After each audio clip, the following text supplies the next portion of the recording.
Hello and welcome to Creating Under Quarantine. My name is Anina Collier. I'm with the Center for Creativity in Tulsa, Oklahoma, USA. And today we are so excited to be speaking with one of our exhibition artists. Her name is Merih Akman, and she is coming to us from Milan. Hello, Merih. Hi, nice to meet you, and thanks for having me. We are so glad you're here. So tell us a little bit about yourself, where you live, where you're from, and how long you have been under lockdown. So, my name is Mary, as you introduced me, and I live in Milan in Italy, but I'm originally from Turkey, from Istanbul, and I've been living in Italy for like 10 years now. And I work here as an English preschool teacher, and I also work a lot on arts and crafts projects because I have a degree in visual arts. So I've been in lockdown since the last week of February, which is almost 3 months now. That is a long time. And, we've all seen about how hard Italy has been hit by this virus. And, we in the US, I think a lot of us appreciated some of the warning that Italians tried to do for us, to give us the impetus to make some tough choices. We are glad to see that you personally are safe and well. Can you tell us more about how the virus has impacted you personally, the people you love, your community? Yeah, so thank you for your kindness, first of all. Well, my life has been drastically impacted by the virus as I'm a teacher, and the schools have been closed since the very beginning of the pandemics. I was very lucky because most of my friends and family are safe, but I know lots of people who have been affected in a negative way. And yeah, I mean, on the one hand, it's a great opportunity for people like me who can, spend this time as a quality me time in a way and focus on what they've been postponing most of their life. And I also recognize that for many people, it is not this easy and pleasant. So I consider myself one of the lucky few. Yeah. Well, and good for you on using your time to create art and not just watch a bunch of TV shows or something. Yeah, Although I do respect one of the pictures that you sent us about your life under quarantine shows you buried under a pile of books. So exactly. you've That's been right. creating art, reading a lot. That's great. So Yeah.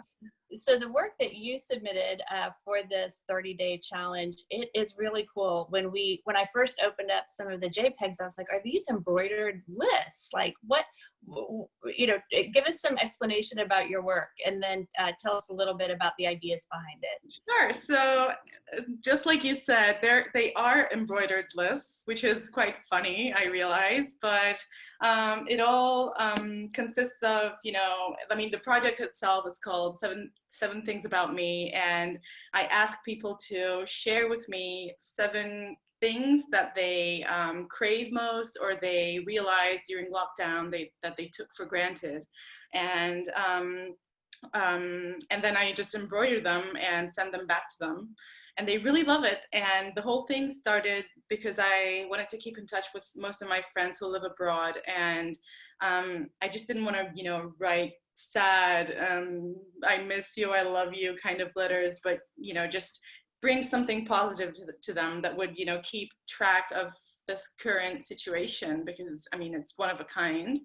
And at the same time, on Instagram, I noticed this very funny account called Insta de la Spesa.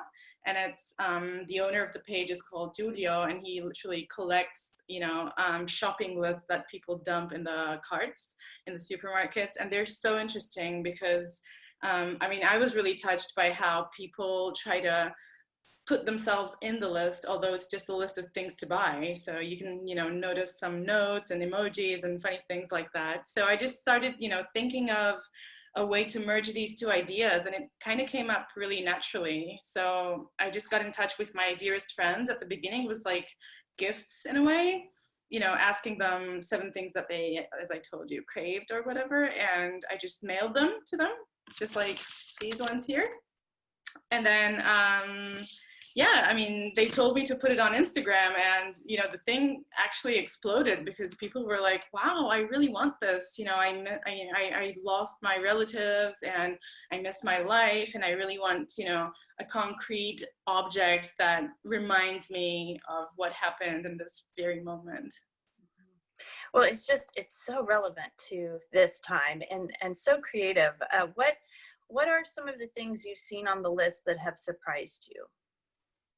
I really admire how 7 words can be so poetic and so personal, and how, overall we really crave small things. Like, no one is writing things like wealth, job, or whatever, these abstract, massive words, but like, hugging, kissing, seaside, food, sushi because we can't make it at home. I mean, it's Right. really funny and goofy in a way, and it's really cute. And I really love it when people, repeat certain words because they're like, I miss this. I want this so much. It's really beautiful because the format is very limited. I just give them like a limit of 7 words. So they just have to, fit into that.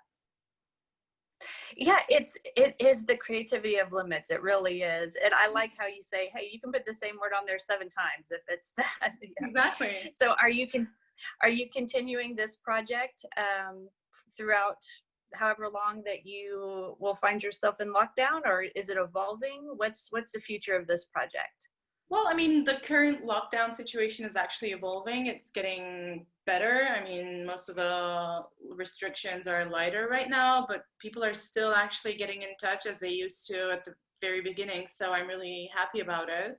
I've just, some variations to the list making thing. I like sometimes I kind of upload, games like Hangman. I just, embroider some common words and they have to guess it, and the winner wins the list for free. And, I'm just playing, and I really want people to feel positive about this, virtual community that has been built around this project. I have like 800 new followers that I gained, let's say, in a month. So I'm really surprised, and I really appreciate the whole thing.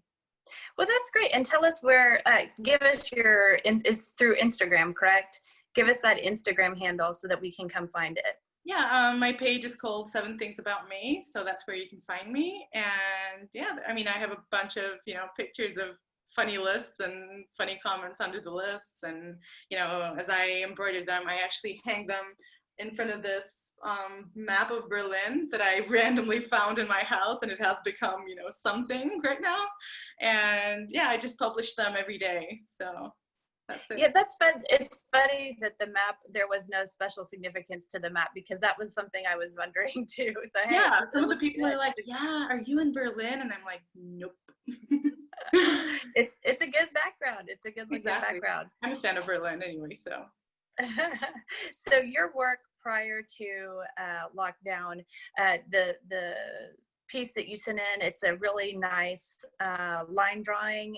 Tell us about your pre-pandemic work, and if you think that it will be if your creative process will be impacted by how things have changed during lockdown, or do you think you'll go back to creating art in your pre-lockdown ways? Well, I mean, I'm also like asking myself the same question in these days, to be honest, because yeah, I'm a big fan of brush pen. I actually also have a, biographical brush pen comic book, and I really love, the brush pen as a medium. And I don't know, I mean, those drawings right now seem quite far from me, and I would like to, merge the two things again. I'm a merger all the time. I just love merging ideas. So Mm-hmm. I'd like to, find a way to embroider some drawings on fabric in a more personal way. I'd like to, try to obtain the results of the brush pen on fabric, which is quite challenging. But I mean, I hope I will start doing these little experiments as things get better, hopefully, fingers crossed. I don't think I'll just get back to drawing with the brush pen and that's it. Yeah. Well, it'll be really cool to see how your work continues to evolve, and we will just be sending you all of our best there, and hoping that Thank you you. get back into the classroom with those kids sooner than later. I'm Thank you sure so they much. miss you so much. Thank you. And yeah, thank you, Merih Akman. We are so happy to talk with you. Thank you for being part of our exhibit. And you can see that exhibit and participate in free workshops that are open to the public all over the world at centerforcreativitytulsa.com. Thank you. Thank you. Bye.